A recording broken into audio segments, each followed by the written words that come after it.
오늘은 그 아버지 날입니다. 그렇죠? Father's Day인데 우리 한국 사람들은 좀 생소하죠. 어머니 날, 어머니 날은 우리가 참 다 알고 또 열심히 또 이제 지키기도 합니다. 근데 우리 아버지 날이다. 그럼 좀 생소해. 우리 교회에서도 어머니 날에 대한 설교는 수없이 듣는데 아버지에 대한 설교는 안 하는 것 같아요. 그래서 저도 갑자기 계속 오늘인가 아버지에 대한 아버지 날을 우리가 기억하면서 말씀을 드리려고 합니다. 여러분 그 서양 사람들은요 자기가 참 무엇인가 영원히 남기고 싶은 것이 있으면 타투를 한다고 합니다. 우리만 문신한다고 그러죠. 이 살갗에다가 글씨나 그림을 새겨 넣는 거예요. 그래서 미국에서 조사했습니다. 당신 타투를 한다면 거기다 뭘 새기겠습니까? 이 첫째가요, 마마, 어머니 이름이나 또 어머니의 그 초상화를 자기 사귀고 싶다. 이게 첫째. 그럼 두 번째는 뭘까요? 크라이스트입니다. 혹은 마리아, 자기가 숭배하는 신. 세 번째는요, 할리라고 해요. 할리. 우리 좀 생소하죠? 모터사이클 브랜드 이름입니다. 할리 데이비슨이라는 그 미국의 유명한 우리말로 오토바이. 그걸 세 번째로 사귀고 싶대요. 네 번째는 자기 걸프렌드나 또 사랑하는 사람의 이름이나 참 그 초상을 그리고 싶다 그랬습니다. 다섯 번째, 여섯 번째, 열 번째 밖에도 아버지는 없습니다. 우리 동양도 마찬가지예요. 여러분 데이빗이라는 사회학자가 아버지 없는 미국이라는 책을 썼습니다. 지금 이 미국이 아버지 증후군으로 그러니까 아버지가 없음으로 나타나는 증상들이 악화되어가지고 가정의 근간을 흔들고 있다. 그래서 수많은 청소년들이 방황을 하고 범죄의 소굴로 참 들어가고 있다. 이런 평을 했습니다. 여러분 미국은요 1,500만 명의 아동이 결손과 아버지가 없습니다. 프랑스는요 200만 명의 아동이 아버지가 없어요. 캐나다는 120만 명입니다. 호주는요 아버지가 사라진 땅이다. 이런 오명을 가지고 있습니다. 이런 우리 대한민국은요 이혼율이 세계에서 3위예요. 우리 한국도 예외는 아닙니다. 아버지가 없는 가정이 너무나 많은 거예요. 이혼으로 혹은 해외 근무로 혹은 기러기 아빠로. 여러분 최근에 얼마 전에 부산에서요 할머니, 어머니, 아들 셋이 사는 가정이 그러니까 딸이 자기 친정 어머니 집에 와서 자기 아들을 키우는 가정입니다. 근데 아들이 중3이에요. 컴퓨터 게임을 하니까 어머니가 나무란 거예요. 책망을 하고.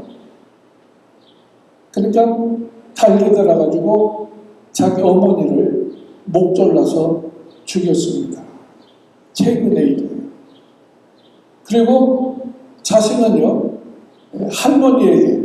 할머니, 제가 정말 용서받을 수 없는 참 잘못을 했습니다. 할머니 용서해 주세요. 그리고 자기도 투신해서 자살했습니다. 오늘날 아버지가 없는 가정. 그래서 데이비스의 사회학자처럼 아버지 없는 미국. 정말 아버지의 증후군. 이런 것이 사회 현상으로 나타나고 있습니다. 여러분, 우리나라 그 가정 상담의 전문가인 그 정동섭 교수가 이런 말을 했습니다. 우리나라는 이 가부장적인 유교 문화 때문에 아버지는 엄해야 돼요. 그래서 아버지는 울고 싶고 울지도 못하고 웃지도 못하고 감정 표현을 하면 안 됩니다. 그것이 우리 부모 계속 이렇게 우리가 배운 거. 남자는 울면 안 돼.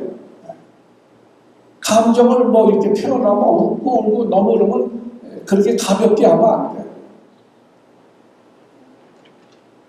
이런 어떤 고정관념 때문에요. 대부분이 자녀들이 아버지하고는 관계가 안 좋습니다.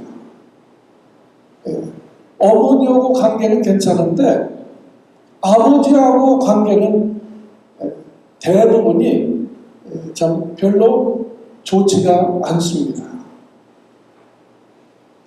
그래서 아버지는요, 사실 가족을 위해서 평생을, 참 은퇴할 때까지 가족을 위해서 희생하고 일을 합니다. 참 직장 가서 무시를 당하고 어려움을 당하면서도 가족 때문에 참는 거예요. 그리고 일을 하는 것입니다. 그렇게 평생을 일을 해도 노후가 되어지면 아버지들은 외면당하고 버림을 당합니다. 이런 참 오늘날 이 아버지들이 불쌍한 세상이 됐어요. 네. 이런 노인 자살률이 1위인 나라가 어딘지 아세요? 대한민국입니다. 대한민국이에요. 1년에 얼마나 자살하는지 아세요? 노인 얘기하는 거예요. 65세에서. 4,600명이랍니다. 평균이 그래요. 몇 년 동안 평균 얘기. 그럼 하루에 12명이 자살하는 거예요. 4,600명이 아니고 460명입니다. 죄송합니다.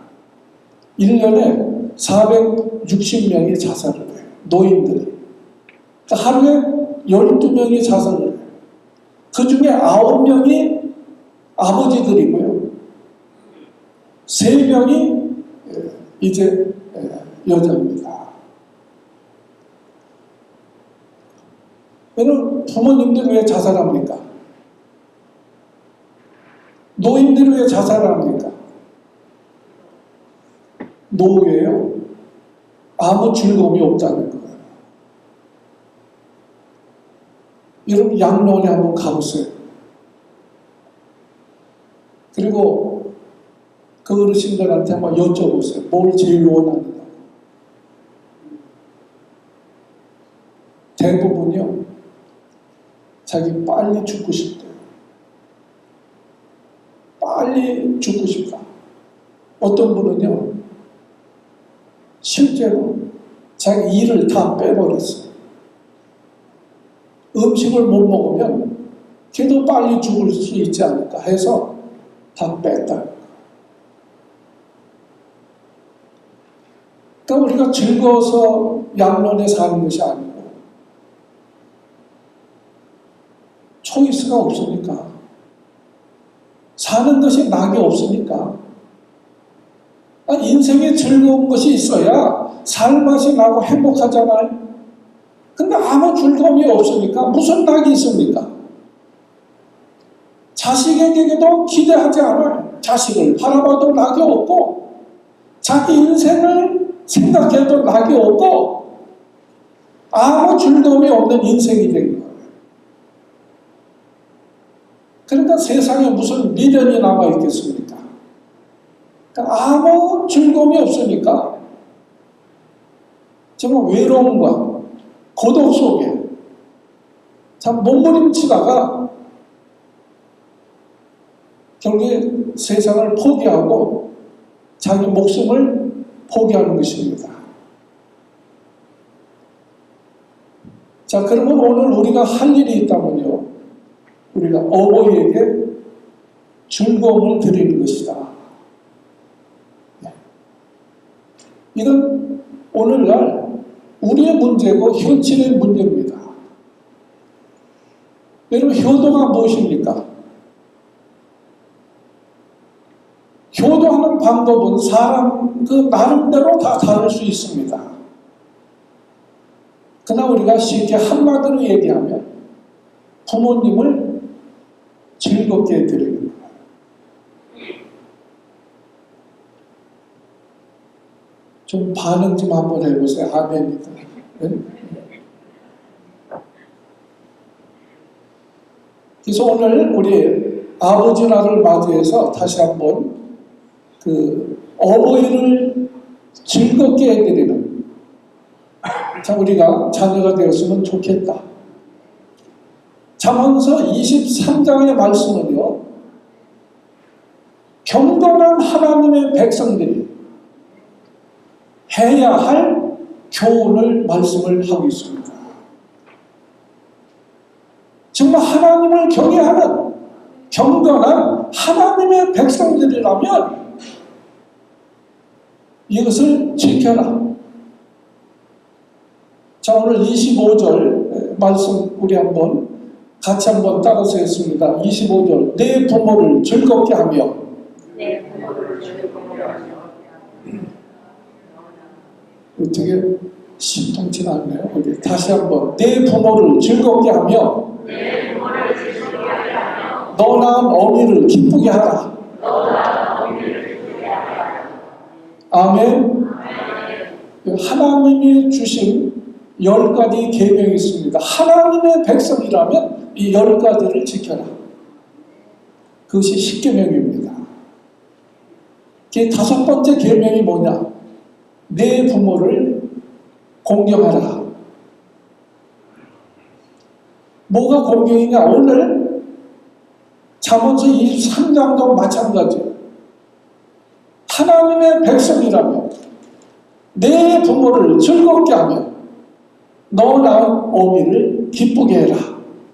말씀을 하고 있습니다. 그럼 어떻게 부모를 즐겁고 기쁘게 할 수 있느냐? 오늘 말씀은 너무나 중요합니다. 첫째, 우리 22절, 오늘 23장 22절 보세요. 우리 한번 따라서 하겠습니다. 너 낳은 아비에게 청종하라. 청종하라는 거. 부모를 기쁘게 하는 일은 뭐냐? 내 아비의 말에 청종해라. 청은 귀를 들을 청자에다가 따를 종자입니다. 듣고 따르라. 청종하라. 건성 듣지 말고 귀담아 들어가지고 그 말씀대로 따르는 것. 이것이 청종입니다. 근데 우리가 듣는 것처럼 어려운 것이 없어요. 예, 듣는 것처럼 어려운 일이 없습니다. 이게 쉬운 것이 아니에요.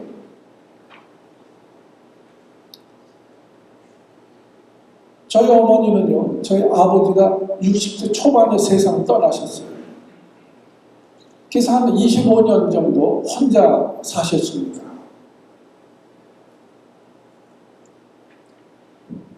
근데 저희 서울서 목회할 땐 자주 찾아뵀지만 그러지 못할 때가 많이 있었어요. 그러면은 저에게 직접 전화하시는 것이 아니고 딸에게 전화를 하십니다. 야, 니네 오빠는 요새 바쁘냐?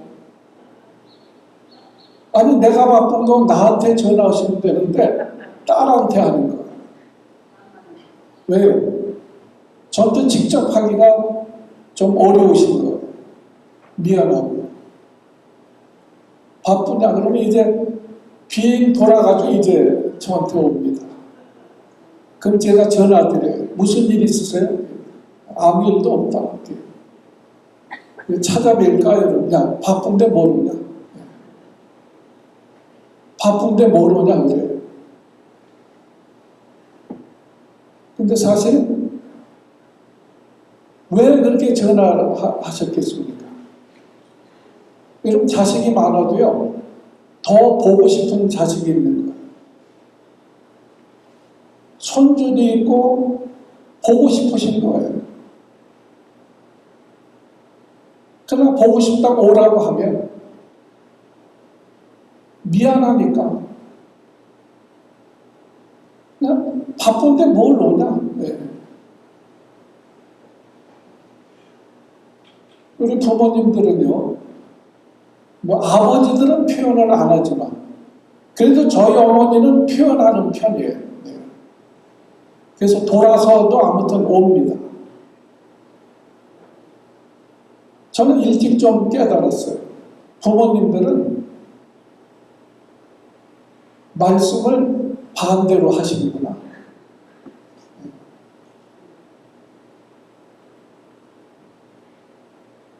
오지 말라고 하는 것은 뭐예요? 오라는 거예요.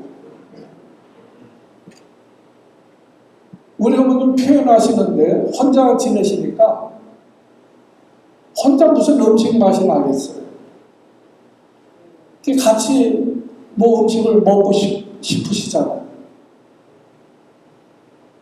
그럼 같이 먹고 싶으니까 만나서 먹자. 이 말씀을 부모님은 못합니다. 우리 어머니는 표현하시는 분이니까 아프시대요. 특별히 배가 아프시대요. 그럼 우리는 얼른 알아듣습니다. 우리 음식을 같이 잡수시고 싶어 하시는 혼자 무슨 맛이 있겠어요. 그래서 찾아가면 하나도 안 아프세요. 제일 잘 잡수시고. 여러분 부모님들은요 직접 말씀을 못하니까 여러분 우리말에 그런 말 있죠. 말귀를 못 알아듣는다. 말귀를 못 알아들어요. 부모님들이 돌려 말씀하시기 때문에 우리가 못 알아들을 때가 많아요. 여러분 우리는요 그 언어를 들을 수 있는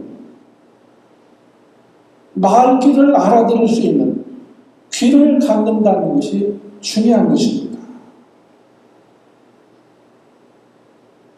우리가 공부해야 될 정말 배워야 될 언어는 외국어가 아니고 부모님이나 가족의 그 언어를 이해할 수 있는 능력입니다.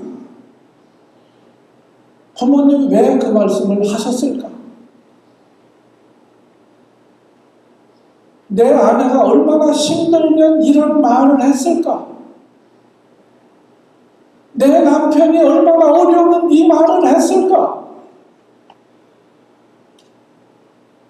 이것을 들을 수 있는 귀는요, 우리가 외국어를 공부하는 것보다 더 중요하고 더 어렵다는 거예요. 오늘 성경 말씀합니다. 정말 부모님을 기쁘게 하는 일은 뭐냐? 오늘 22절. 네 남 아비에게 청종해라. 그냥 듣는 것이 아니고 청종하라는 거예요. 청종해서 들어라. 이것은 그냥 듣는 것이 아니고 관심과 사랑이 없으면 들을 수 없는 것이 청종입니다. 안 들리는 거예요. 관심이 없으면, 사랑이 없으면 들을 수 없는 말. 그것을 말할 때 청종하자는 거예요. 그래서 이사야 보면 너희는 여호와의 말씀을 청종하라. 그리하면 너희가 살리라. 그렇게 말씀합니다. 22절에 계속해서 말씀하죠. 내 늙은 어미를 경히 여기지 마라. 늙었다고 무례하게 대하지 말라고. 모른다고 무시하거나 멸시하지 말고 청종해라. 그 말을 들으라. 이런 의미가 들어있는 말씀이에요. 여러분, 우리가 어렸을 때는 부모님 말씀을 잘 듣습니다. 왜? 부모님이 제일이니까, 나의 전부니까. 그러나 조금 이제 자라면 청소년이가 되어지면 반항기가 옵니다. 부모의 말에 대해서 반항하기 시작합니다. 성장할수록 부모의 말을 듣지 않습니다. 왜 그래요? 그것이 오늘 여기서 말하는 내 어미를 경히 여기지 말라는 거예요. 경히 여기기 때문에, 무시하기 때문에, 사실은 무시하기 때문에 안 듣는 거예요. 어릴 때는 전부니까 들었지만, 그래서 너 낳은 아비를 청종하고 내 늙은 어미를 경히 여기지 말아라. 이것이 내 어머니를 기쁘게 하고 즐겁게 하는 것이다. 두 번째, 우리 24절 보세요. 24절, 의인의 아비는 어떻게 해요? 크게 즐거울 것이요. 의인의 아버지, 의인의 아비는 옳고 바르게 사는 자식은 그 아버지의 마음을 기쁘게 할 것이다. 그 말씀입니다. 또 지혜로운 자식을 낳은 자는 그를 인하여 크게 즐거워할 것이다. 지혜로운 자녀를 둔 아버지는 크게 즐거워할 것이다. 그런 말씀입니다. 그럼 자식이 돈을 잘 벌고 성공했다 할지라도 바르게 살지 못하면 부모의 마음은 늘 근심입니다. 우리가 옳고 바르게 사는 길이 어버이를 즐겁게 하는 길이다. 그리고 지혜로워야 부모가 즐거워한다. 지혜의 반대가 뭡니까? 어리석다. 어리석다. 영어로 absurd라고 그러죠. 이 말은요, 라틴어에서 온 언어인데 귀머거리라는 말. 귀머거리라는 말에서 온 것이 absurd입니다. 어리석다. 듣지 못하는 게 어리석다는 거예요. 못 알아듣는 것, 이 어리석다는 거예요. 세상을 앞서 살아본 부모님의 말을 듣는 것, 들을 줄 아는 것, 청종할 줄 아는 것, 그것이 지혜라는 것. 그 말을 듣지 않는 것, 어리석은 자, 귀먹은 자가 똑같아. 귀먹으려. 잠언서 9장 10절에 그랬죠. 여호와를 경외하는 것이 지혜의 근본이다. 하나님을 두려워할 줄 알고 하나님의 말씀을 귀담아 듣는 것이 지혜의 근본이다. 그것이 지혜라는 거예요. 그 반대는 뭐예요? 하나님을 두려워하지 않냐고. 하나님의 말씀을 귀담아 듣지 않는 것이 어리석은 자라는 거. 어리석은 자다. 그래서 말씀을 듣고 준행하지 않는 자는 모래 위에다가 집을 지은 자와 같이 어리석은 자다. 예. 여러분 우리가 어떤 일을 하느냐, 무슨 일을 하느냐, 그보다 중요한 것은 뭐예요? 옳고 바르게 사는 것이다. 그래야 부모의 마음이 기쁘고 지혜롭게 사는 것이 부모를 즐겁게 하는 일이다. 자, 마지막 세 번째 26절입니다. 좀 어렵습니다.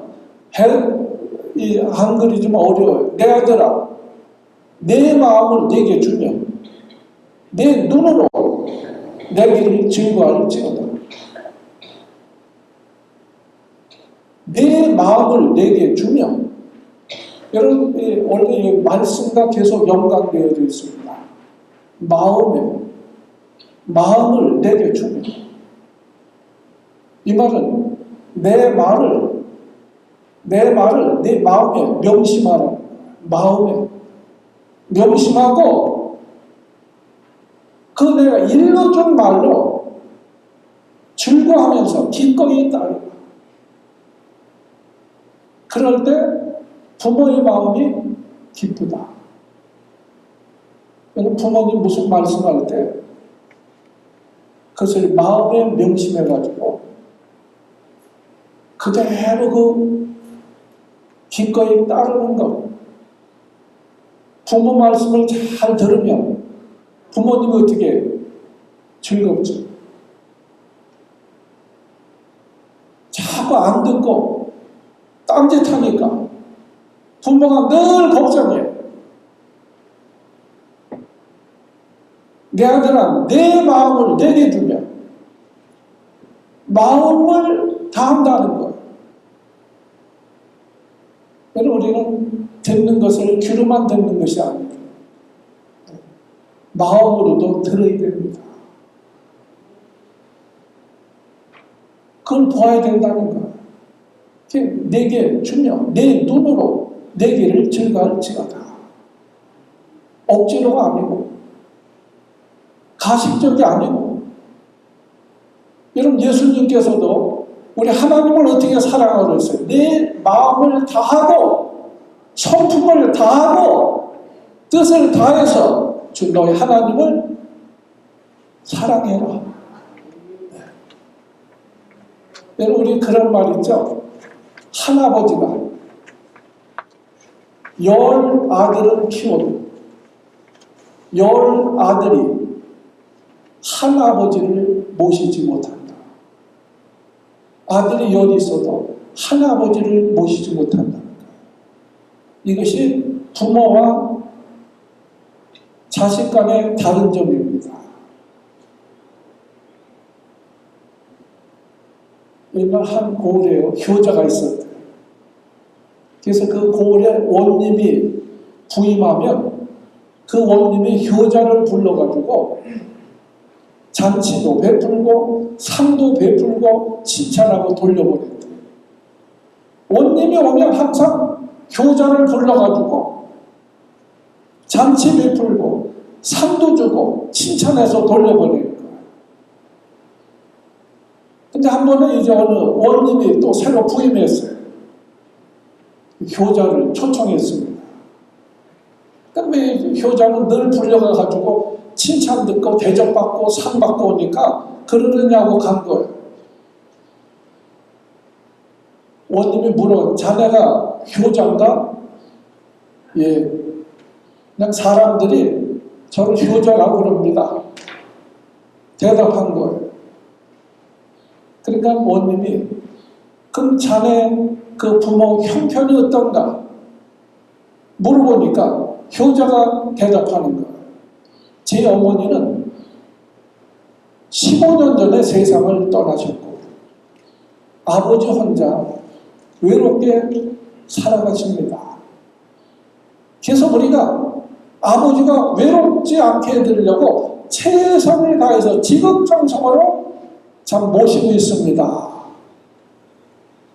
그랬더니 원님이 화를 내면서 이놈 당장 끌고 가가지고 곤장을 쳐서 내보내라. 그래가지고 밤 죽도록 맞아가지고 비어서 집으로 돌아왔습니다. 영문을 몰라요. 그래서 이제 아버지가 어떻게 된 거냐? 자초지종을 좀 이야기한 거예요. 그러면서 원님이 왜 곤장을 치느냐? 그때 원님이 그러더래. 야, 이 고양놈아. 저는 제 말을 하고 살면서 아버지는 15년 동안 혼자 살게 하느냐? 이런 못된 놈이 어디 있냐고. 진짜 효자라면 아버지 짝을 찾아드려야지. 그러면서 맞고 왔습니다. 그러니까 그 아버지가 이야기를 가만히 듣고 나중에 그러더래요. 아, 참 이제야 원님이 제대로 왔고 그러더래요. 그러면서 만족해하고 기뻐하시더랍니다. 이제야 원님이 제대로 왔고. 여러분이 고사의 유머지만 이 사건이 주는 우리 교훈이 있습니다. 아버지가 원하는 효와 아들이 원하는 효가 다르다는 거예요. 아들은 자기가 원하는 대로 효를 해놓고 아버지에게 효도했다는 거예요. 아버지가 원하는 효도는 아니고 자식이 원하는 효를 해놓고 효도했다고 하는 것입니다. 오늘날은 더 그렇죠. 저도 그런 사람, 저도 마지막에 어머니 양로병원에 이제 한국에 계셨으니까 모셔놓고 형제들이 그 매달 이제 그 양로병원비를 대드렸습니다. 돌아가면서. 그리고 생각하는 거예요. 그걸로 효도 다 했다. 양로원에 모셔놓고 자식들은 효도 다 했다. 그 효도라고 생각한다는 거예요. 오늘 말씀합니다. 내 아들아, 내 마음을 내게 주면. 여러분, 부모님의 그 말씀을 들을 수 있는 귀가 있어야 돼요. 그리고 세상에 아버지, 어머니 없는 사람이 어디 있습니까? 우리도 부모의 자리로 우리가 참 나가게 되어지겠죠.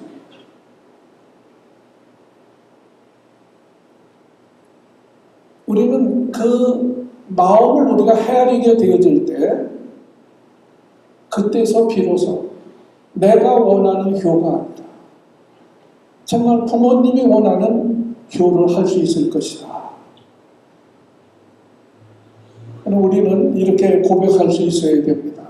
아버지, 나는 아버지 삶의 여정을 이해합니다. 아버지의 노고, 아버지의 기대, 아버지의 갈등과 절망, 아버지의 현재,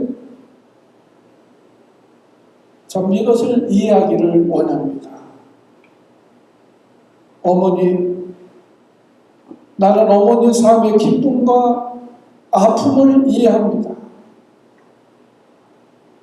당신의 눈물, 당신의 회한, 당신의 소망, 당신의 몸의 연약함을 이해합니다.